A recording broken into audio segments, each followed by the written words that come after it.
Bienvenidos sean todos una última vez a este curso de Finanzas 1. Vamos a concluir la materia con el tema número 6, que hace referencia a la valoración de títulos valores.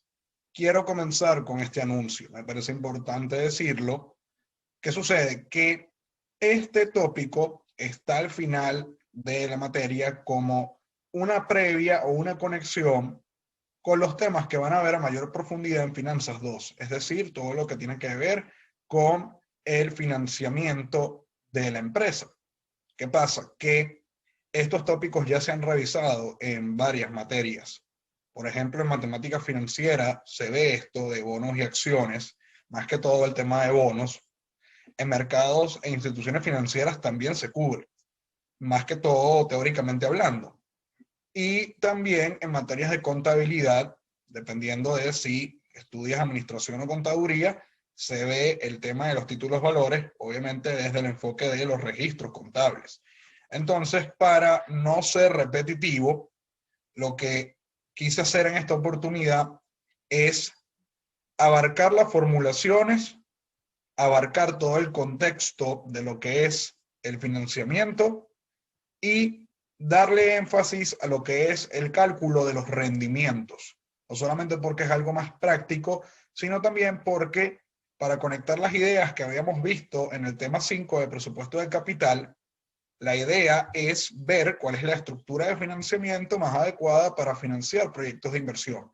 Y cada fuente de financiamiento tiene un costo o rendimiento, que es el que, o mejor dicho, son los que se utilizan, porque si son varias fuentes hay diferentes costos, son los que se utilizan para calcular el costo promedio ponderado de capital, o lo que es el costo de capital, el WACC, que es un elemento que van a ver a mayor profundidad en Finanzas 2. Entonces, les quiero dejar esta previa. Este tema, además, lo he simplificado bastante en comparación a semestres anteriores, y la idea es que voy a cumplir con esa función de que sea un puente, una conexión entre lo que va a ser el cierre de Finanzas 1 con el comienzo de Finanzas 2. Entonces vamos adelante. Voy a comenzar con teoría. Fíjense, la razón por la cual se financian las empresas es para poder invertir, sobre todo en la operatividad del negocio. Ahora, ¿qué pasa? Que esto no es algo improvisado ni es algo adrede. Dependiendo de la fase en la que se encuentre la empresa o el negocio, el emprendimiento, las fuentes de financiamiento van a estar más disponibles, porque esto va a estar en función a la capacidad de la empresa de generar flujo de caja y qué tan distinto puede ser la generación de caja respecto a la generación de utilidades. Recuerden que la caja es algo más apropiado a nivel de gerencia financiera porque estamos hablando de efectivo disponible. En cambio, las utilidades pueden representar partidas o tiene componentes que no son efectivo real. No solamente porque hablamos de partidas como la depreciación o las estimaciones, sino también porque, dependiendo del registro o el momento de la transacción, pueden haber ingresos o pueden haber gastos que no han sido cobrados o pagados. Pero bueno, más allá de eso, lo que les quiero mostrar es que, a ver, cuando comenzamos con una idea, con un modelo de negocios, lo usual es que obtengamos pérdidas y que lo normal sea que haya mucha inversión y se generen más gastos que ingresos. En ese momento, la fuente de financiamiento, diría que en este punto, en este primer tramo, más barato serían las mismas utilidades y la idea es que se puedan reinvertir. Y claro, al comienzo no vamos a poder ver la liquidez. Es por eso que aquí podemos ver una brecha entre las utilidades y el flujo de caja. El punto es que en la fase de arranque, la idea es llegar a este punto de equilibrio, en donde los ingresos sean iguales a los costos y los gastos, y a partir de aquí, toda ganancia que se genere se va a considerar como una ganancia marginal. Y ya estamos en la fase de crecimiento, en la fase de expansión. Y aquí es donde entra todo el tema de la deuda. Una vez que tengamos posicionamiento en el mercado, tengamos un buen rating crediticio, tengamos una buena, digamos, presencia en el sector, van a ser más, vamos a decir, frecuentes las oportunidades de financiamiento. Se van a acercar las instituciones financieras, los fondos de inversión, quizás hayan socios que se quieran aliar con nosotros, y lo usual es que ya en esta fase, ¿verdad?, empecemos a obtener ganancias y acercarnos más a este flujo de caja. Y bueno, obtener fondos de diferentes medios. No solamente vamos a estar invirtiendo capital propio, sino que, bueno, vamos a obtener otras fuentes como de bancos, o podemos ya entrar a lo que es el mercado de valores y emitir deuda o emitir acciones, más allá de solamente reinvertir las ganancias obtenidas. Y vamos a entrar en una fase de maduración en donde el flujo de caja y las utilidades se van a cruzar y eventualmente, digamos, vamos a tener más liquidez y más efectivo disponible en esta fase hasta que, bueno, eventualmente lleguemos a la fase de declinación. Aquí es donde entramos en la posición de ahorradores netos, porque la idea es tener flujo de caja, pero además hay que tener fondos para poder pagarle a los acreedores, a todos los tenedores de deuda, sea con préstamos, sea con bonos o sea con pago de dividendos. Y claro, ya las posibilidades y oportunidades de inversión ya no, digamos, están en, ¿cómo decirlo? No hay tantas oportunidades o inversiones disponibles para poner capital, entonces entramos más a una posición más conservadora mientras el negocio se estabiliza y se mantiene operando. Aquí es donde tenemos que evaluar cuándo conviene financiarse. Estamos en una fase preoperativa en donde tenemos que utilizar nuestras utilidades. Estamos en una fase de crecimiento en donde podemos endeudarnos. Estamos en una fase de maduración en donde podemos reducir los niveles de deuda, mantenernos quizás con una emisión de acciones y mantener el control corporativo. Esto es lo que se tiene que evaluar realmente para poder realmente gerenciar los fondos de la manera más adecuada. Porque no hay almuerzo gratis, esa es la realidad. Hay un costo por financiarse. Y esto está muy relacionado con los tópicos que ya hemos abarcado, por ejemplo, de matemáticas financieras, porque se cumplen los mismos principios. En primera instancia, he sabido que los inversionistas financian a las empresas vía bonos, acciones o papeles comerciales, que son títulos de deuda a corto plazo, sobre todo en etapas de crecimiento. Lo usual, como les había comentado al principio, hay que utilizar las utilidades, luego se acude a la deuda y por último se acude a la emisión de acciones. Ya vamos a ver toda esa comparativa. Estos inversionistas esperan un retorno claramente sobre su inversión. Va a depender del tipo de fuente de financiamiento. Los bancos aspiran a una tasa de interés, los tenedores de bonos aspiran un rendimiento al vencimiento, basado también en el cupón, y los accionistas, dependiendo del tipo de acción, van a exigir un rendimiento, ya que incurren un riesgo por ceder sus recursos. Hablamos entonces de lo que es el costo de oportunidad de los fondos y todo eso se cuantifica en esta tasa. Pudieron haberlos usado estos fondos o para fines personales o en otra empresa. Entonces, al confiarnos esos recursos, nosotros tenemos que generar flujo de caja desde la perspectiva de empresa para poder pagarle a estos stakeholders. Y todo se va a cuantificar en una tasa de rendimiento global o costo del capital, que ya lo habíamos visto en el tema anterior, por lo menos abarcamos lo que es la fórmula y los componentes, que sería el WACC. Aquí entra deuda y entra acciones. Y claro, a instrumento financiero, un costo asociado, es decir, este rendimiento y un peso en función a la estructura de capital del proyecto o de la empresa. Es por eso que aquí me quiero enfocar en lo que es el cálculo de estos rendimientos para poder empezar a darle una aproximación a este elemento que van a ver en Finanzas 2.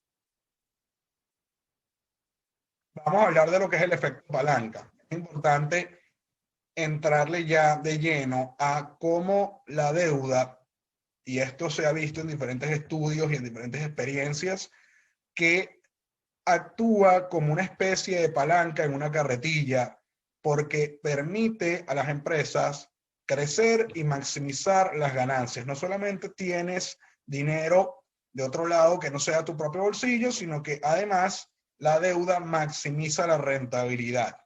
Vamos a ver esto a través de una serie de supuestos y formulaciones para demostrar este hecho, porque tenemos que hablar del efecto que se conoce como el apalancamiento.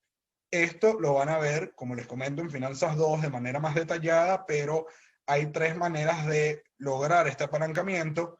Hablamos de un apalancamiento operativo cuando aprovechamos los costos fijos y los diluimos a medida que aumentamos la producción para aumentar los márgenes de ganancia. Hablamos de un apalancamiento financiero, que es el que vamos a enfocarnos en este curso, cuando aprovechamos los intereses de la deuda para generar un efecto fiscal, ¿verdad? Aprovechamos los intereses para obtener beneficios fiscales y además nos apalancamos para maximizar la utilidad por acción, y podemos combinar estos dos tipos de apalancamiento de manera, sí, como un mix para aprovechar ambos efectos. El objetivo es que se tiene que superar el rendimiento obtenido con el capital propio. Es decir, si vamos a acudir a la deuda, tenemos que entender que debe superar al rendimiento que tendríamos si solamente utilizamos nuestros propios recursos, es decir, aportes de los dueños y acciones. Pero, como van a poder ver, todo este tema de la deuda se ve muy seductor y genera muchos beneficios, pero hay que llevar un control para no caer en situaciones peligrosas o perjudiciales, porque la deuda tiene un lado oscuro y ya lo vamos a ver. Para demostrar de manera cuantitativa el por qué la deuda genera valor, tenemos a dos economistas que se ganaron sus premios Nobel en su momento. Hablamos de Merton Miller y Franco Modigliani. Ellos en los años 50 estuvieron muy interesados en evaluar cómo la estructura de capital puede ser relevante e inclusive irrelevante a la hora de evaluar empresas y a la hora de generar flujo de caja y valor.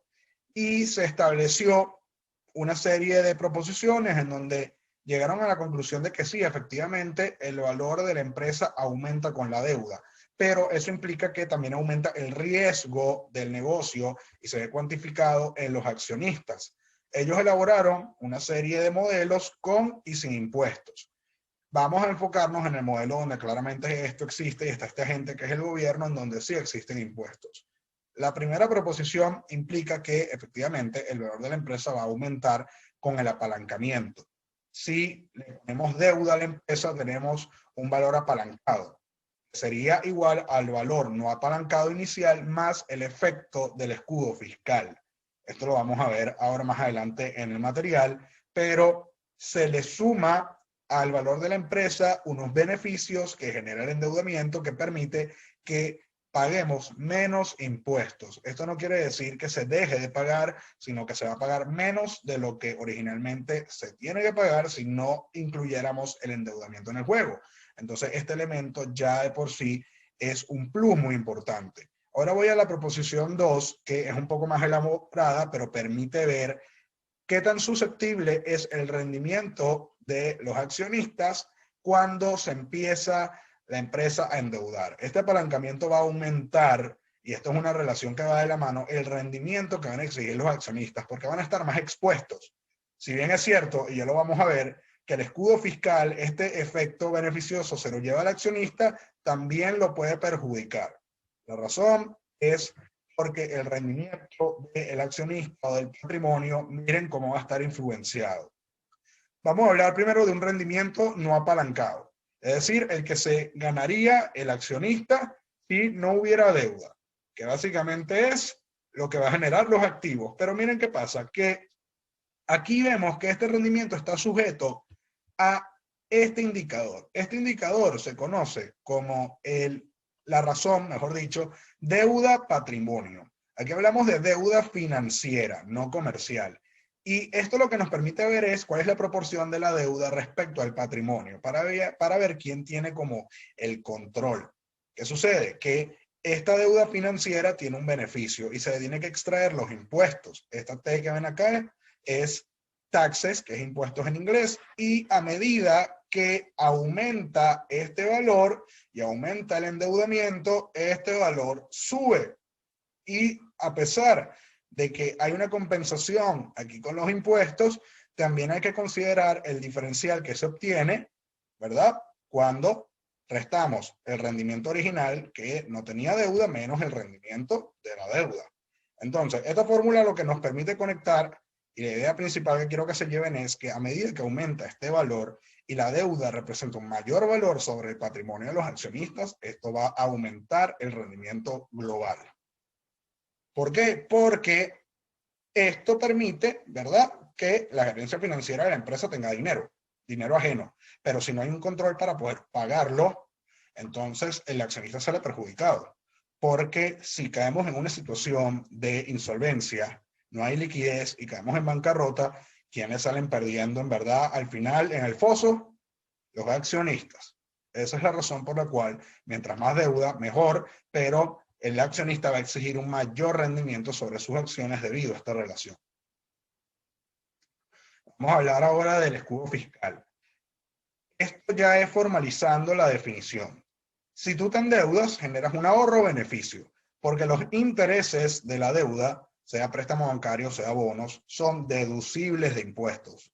Es decir, que son exentos de esta obligación que uno tiene con el gobierno y está sujeto por ley. Entonces, ¿qué sucede? Que la tasa realmente a pagar, el costo efectivo de la deuda va a ser menor, porque el desembolso por intereses que hay que pagar, que está en un contrato, por ejemplo, hay que pagar un 10% anual de intereses con una deuda, perfecto, se va pagando, pero se va a compensar con el ahorro de impuestos. Entonces, lo que realmente se va a pagar en términos netos va a ser menor. Entonces, se puede concluir que el rendimiento de la deuda, cuando se le descuentan los impuestos, siempre va a ser más barato que el rendimiento por las acciones. Entonces, ¿qué podemos decir? Que endeudarse resulta mucho más económico que emitir acciones. Además de que aquí estamos hablando de terceros que no se van a meter en el negocio, en cambio, si emites acciones tienes más socios.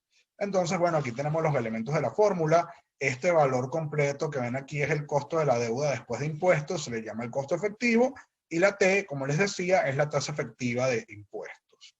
Se genera un escudo fiscal y la manera de calcularlo es tomando el monto de la deuda, multiplicándolo por el rendimiento o lo que sería la tasa de interés, y se multiplica por la tasa de impuestos. Estos intereses de la deuda, como les comento, no son gravables de impuestos. En cambio, aquí tenemos otro incentivo, los dividendos y las ganancias de capital sí son gravables.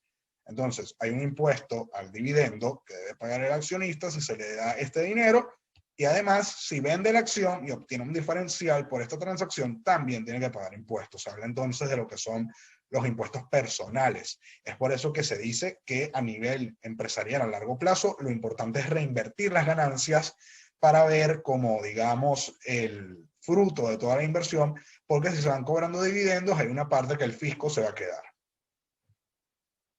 Vamos a ver un ejemplo. Esto no supone ser un ejercicio, pero quiero que se pueda ver y se pueda demostrar que efectivamente el escudo fiscal genera beneficios.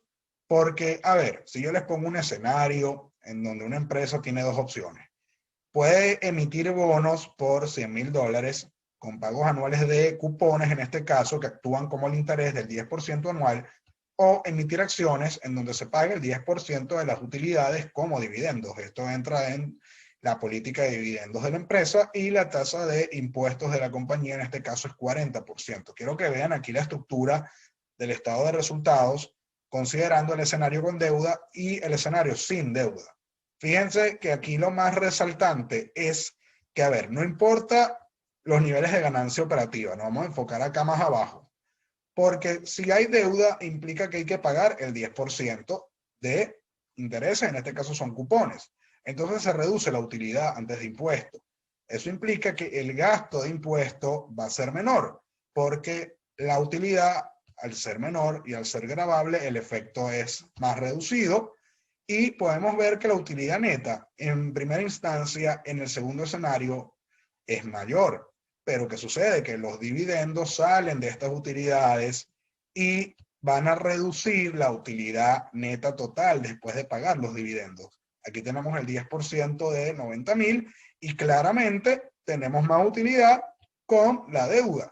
Y si tenemos más utilidad, eso aumenta la utilidad por acción de cada accionista.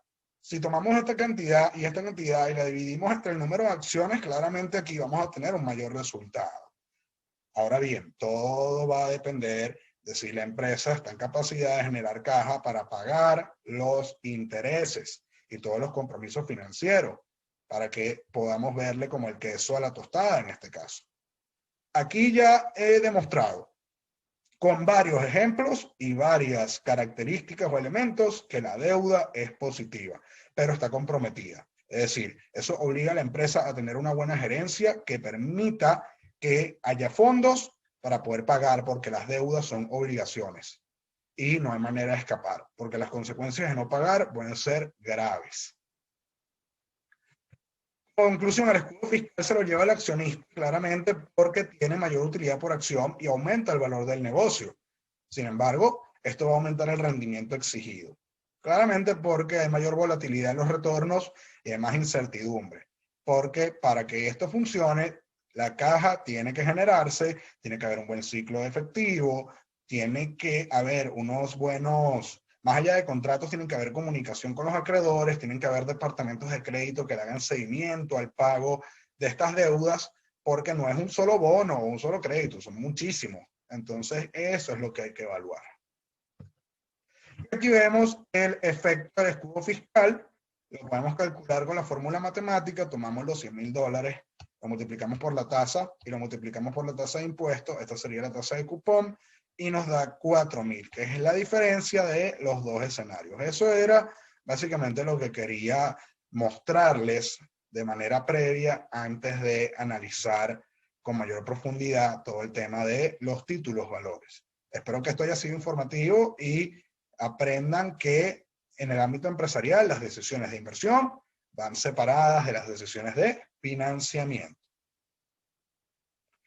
Entonces, como podemos observar, ¿qué prefieres? ¿Deuda o acciones? Luego de todo lo que conversamos, parece que la decisión es bastante clara. Podemos ver que el rendimiento de una acción común va a ser mayor a el rendimiento de la acción preferente y va a ser mayor al rendimiento de la deuda. Este siempre va a ser más barato. Y hay muchísimas razones. Bueno, ya lo conversamos, pero si lo queremos llevar a un esquema más elaborado a nivel de prioridades, miren que podemos observar.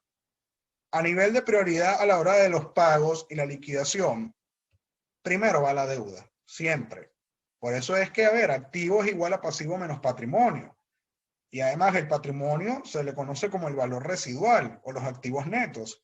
Son los activos una vez pagados los pasivos. Entonces primero hay que pagarle a la banca, luego hay que pagarle a los tenedores de bonos y va a depender del tipo de deuda. Aquí tenemos deuda asegurada, los Senior Secured Debt y los Senior Unsecured Debt, donde, bueno, aquí tenemos una garantía, aquí tenemos un colateral, aquí no lo tenemos, luego tenemos deuda subordinada, donde primero hay que pagarle a los seniors y después hay que pagarle a estos señores. Es decir, todo este esquema se puede elaborar de manera detallada. Al final de todo lo que es la deuda se paga a los accionistas preferentes, por eso es que son preferentes, y de último se paga a los accionistas comunes. Entonces el riesgo es mucho más alto. Además de que con estos señores no hay obligación para pagar. Si vemos aquí el esquema de financiamiento, caemos en lo mismo. O sea, primero va todo lo que tiene que ver con deuda, luego hablamos de deuda mezanina o deuda convertible. La deuda mezanina es una combinación de deuda y patrimonio, dependiendo del instrumento, suelen ser más especializados. Aquí tenemos deuda convertible, que es la deuda que se convierte en acciones a través de unas cláusulas, y nuevamente acciones preferentes y acciones comunes. Además, de paso, el flujo de caja en la renta fija, que son los bonos, es constante. Ya tú sabes cuándo te van a pagar, cuánto te van a pagar, y en su momento es un contrato y es una obligación que se tiene que hacer. En cambio, la renta variable, miren, las acciones, todo va a depender del desempeño de la empresa. Entonces, como pueden ver, está claro aquí cómo la deuda beneficia siempre y cuando se lleve un control. Esa es la idea.